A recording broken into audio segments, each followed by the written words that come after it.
This is your February 27th TNA review in an undetermined amount of time. Just a really solid show overall. I didn't have a picture for this segment. I don't know why they bothered doing this, but the system comes out. They talked about a couple of things. They talked about the six-man tag main event. They talked about the fact that Jeff Hardy beat Moose a couple of times and how Jeff could not necessarily cut it within the system, nor Leon Slater, but they did bring up the Colognes. The Colognes, who have been really prominently featured in NWA recently, and they had a tag match last week, they come out and say, we are honored that you would actually consider us for the system, kissed a lot of ass, and Moose like, okay, I dig them. I don't hate it. I don't hate the Colognes being part of the system.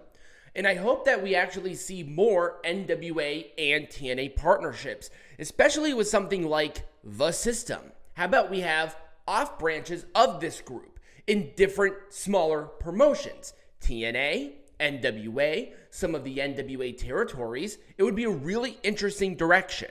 Mike Santana took on Oro Mensah from NXT. It's really good seeing Oro back into a match. I thought he was hurt. I haven't seen him in months. And for some reason, it wasn't a long match, but this is one of those situations where less is more. It was still action-packed, lots of good stuff. People responded to Oro Mensah really well, and it was spin the block for Mike Santana to win.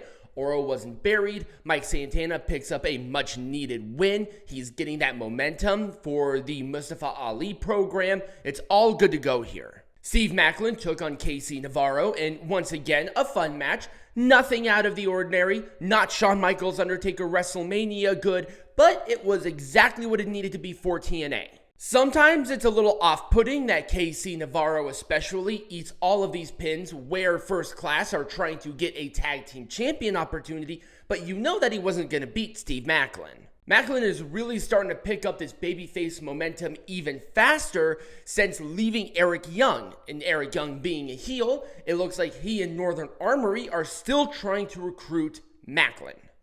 KIA for the win. I'm happy about it.